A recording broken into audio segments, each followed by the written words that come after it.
Liberty begins at home. Mamas are the heartbeat of America, and it is she who anchors her family in hope. I'm a wife and a mother of 5 children. We have a daughter getting ready to go to law school, a kid in the NBA. I'm still trying to figure out how that happened. Another daughter in college, a son in high school, and the baby who's playing hooky today in middle school. So I understand full well that mama bear intuition that rises up when she feels the future of her children are at stake. From the day the Mayflower landed 400 years ago, mothers have played a vital role in securing the Republic for future generations. Did you know that out of all the women that came across on that 2-month voyage on the Mayflower, 3/4 of them died that first winter? Why is that? Those Mayflower mothers were the first to go without food and shelter. No doubt those mothers laid their bodies on those babies to warm them during that harsh first winter. These heroic women gave their lives for the survival of their children. Their sacrifices helped secure this republic. And now we mothers today must be about saving it. I'm often asked by worried moms, what can we do? I say there's 4 things. Number 1, teach your children that freedom comes from God, not from the government. We look to God to help us and inspire us, not to Washington, D.C. So study the Word with your family. It will allow you to have the Spirit to be with you, to lead and direct your children. Number 2, I say, make quality family time a high priority. For years in our home, before we would get the kids off to school every day, we'd have a morning devotional where we'd study scriptures a little bit, then we'd teach them a story from American history and a principle of the Constitution. We sing a song, then we'd kneel down, hold each other's hands, someone would say the prayer, and then the kids would be off for the day. This bond, this morning devotional bonded our family together in ways that I can't even tell you, and it provided the needed time for us to be able to share with them in our hearts what was most important to them. Strong families equal strong societies, and when you have strong societies, you will have a strong nation. Number 3, I tell mamas to study the Constitution from the viewpoint of those who gave it to us, our founders. The biblical prophet Hosea said, "My people are destroyed for lack of knowledge." We must not let that happen. The United States became a great nation by following correct principles, and she will remain great if we know and hold fast to those truths. Moms for America can help you. We have online cottage meetings teaching moms and grandmas the principles of faith, liberty, and patriotism. You dads are welcomed as well. When a mother knows, her children know. Beginning January 13th, we will be teaching a free weekly online seminar on how to heal America. We will teach you about God's hand in building America, the leading features of the Constitution, how we've gone astray, and how we can systematically heal our nation. Go to our website, momsforamerica.us, for more information. These lessons are transformative. I have seen it firsthand in my home and in my neighborhood as I've led these meetings and attended them, and I've seen it in the communities around this country who hold these types of meetings. If you will do these 3 things, look to God, strengthen your family, study, you will know what to do. The last thing, number 4, that is to get involved in your community. Join a group, join a civic organization, start a group, support a candidate. Be a leader, support a community leader. Hey, I brought the book. Get this Moms for America Cottage Meeting Manual. Here it gives you 12 introductory lessons, and it teaches you how to start a little cottage meeting in your neighborhood with some moms. It really is that easy.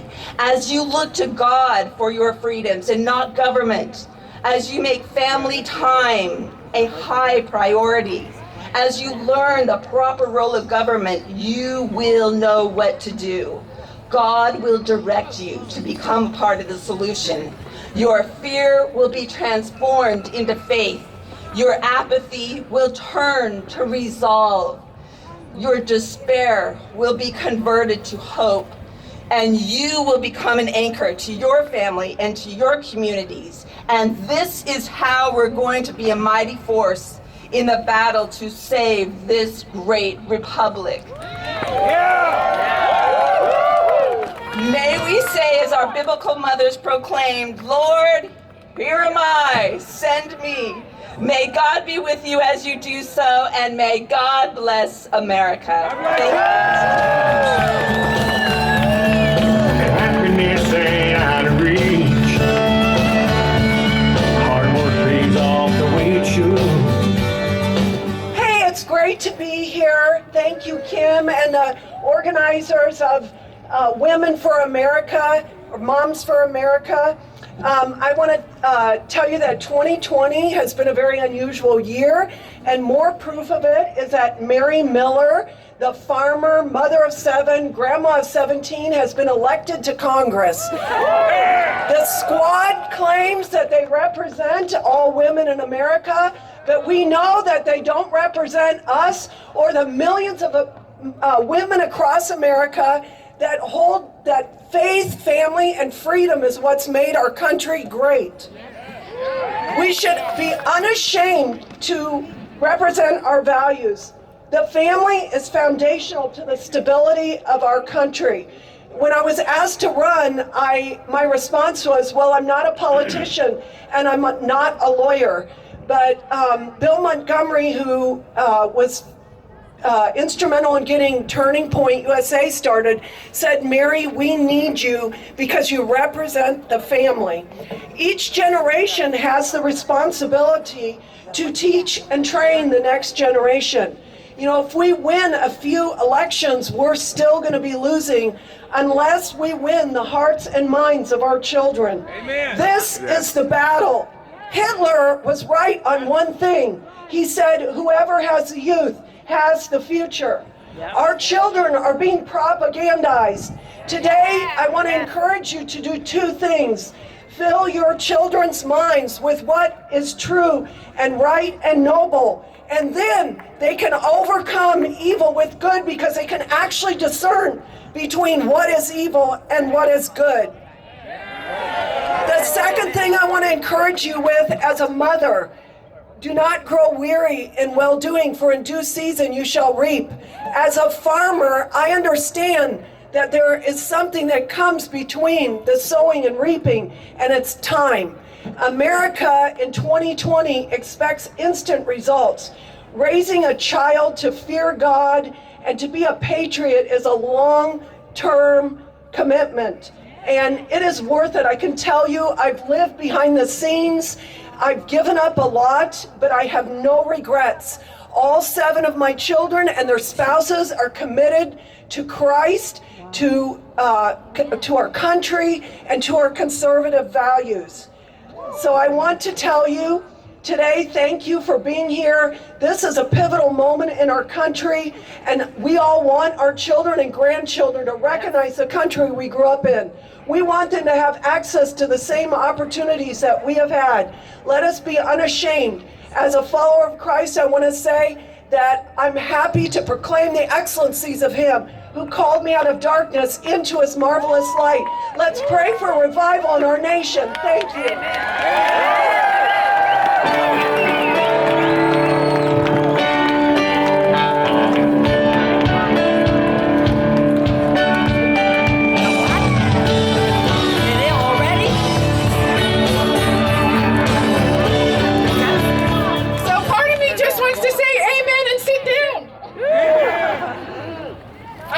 If I lose my notes. Okay. We are so blessed to have her in Congress. Can I say her name? Amen. What is her name? Mary. And you know what? She's from Illinois too, so it's not all bad. George Orwell said in a time of universal deceit, telling the truth is a revolutionary act. And I think right now that's what we're in the middle of, is a revolution of truth. And we know what the truth is. There's one big, humongous lie that's been being told, especially to women, and that is that motherhood is not important, that we need to have a job and a title and do something outside the home to be of value. And whether or not you do those things isn't the point. The point is, where is your highest priority? And if we abdicate the highest priority, where we have the greatest impact and influence on our country and our culture, then we are going to see AOCs at all levels of government, because our children will join the barbarians that we're out there fighting instead of raising good citizens in our home. Amen. It is so important that mothers realize just how influential you are. So I want to talk just a few minutes about mothers. And mothers through history, because from the day the Mayflower landed 400 years ago, mothers have played a vital role in securing and protecting the Republic. And with the Constitution being subverted and election integrity in question and the Republic hanging in the balance, mothers are once again rising up to save the Republic for our families, our freedoms, and our future. And we're doing it starting in our home, with our children. And grandmas, please stop going to Florida and retiring. Stay home and be an influence with those grandchildren. We need you. They don't know what America's about, and you can't fight for something you don't know you have. They need to know the beautiful blessings of America. So I'm going to tell you just really quick about 3 mothers. Penelope Barker was a woman who in 1774 organized something called the Edmonton Tea Party. At the Edmonton Tea Party, she had all 51 women at this tea party, which is an un-tea party, sign a declaration that they would not buy any British goods. It sent ripples all the way across the ocean, and it almost completely crushed the British economy. Why? Because women are the purchasers. So start looking at those organizations and companies out there that you know are standing on the principles and values that you care about, and support them. And maybe go somewhere besides Starbucks, because they aren't. I'm just saying. And if you aren't supporting MyPillow, and this guy who's out there, who's been given this God-given platform, he's got plenty of things other than pillows, and start buying them. Our pocketbooks will talk. Lydia Dara was a woman who almost single-handedly saved Washington's army from ambush. She was one of the homes that the British had taken over, and General Howe was staying there, and one night when a lot of officers came in, she started to think that maybe there's something going on, and so she went and listened at the keyhole and got the whole entire plan. The next day she got permission from General Howe to go to the mill to grind some wheat, and she walked 25 miles past the mill straight to Washington's compound and warned them, so that the next day when the British showed up for their surprise ambush, they turned tail and ran because Washington's army was ready for them. That was a mama. Hannah Hendy, the British used Indians to go and take over the towns, and when they would come in, they'd take the kids and they'd burn down property. Well, they were on their way to Hannah Hendy's town, and her husband went to run to the next town to warn them and told her to go to the neighbor's house. She didn't make it to the neighbor's house before the Indians came by and pulled her 6-year-old son out of her arms and kept on going. That woman grabbed her little baby girl, wrapped in her arms, and she walked through forests, through rivers, however long it took, until she finally got to the British camp, and she went straight up to that British lieutenant, and she said, "I want my son back." He relented, he gave her son back, and then she said, "I want all those boys too." And she took them all back home. This is the courage and the power of a mother. If you think that you're not important, that's because you are, and you're being lied to. Stand up for the Republic. Stand up for the Constitution. Mothers are the last best hope of America, and without you, America is lost. May He, through our concerted efforts, continue to bless America, and may He bless you as you try to strive to raise those new generation of patriots.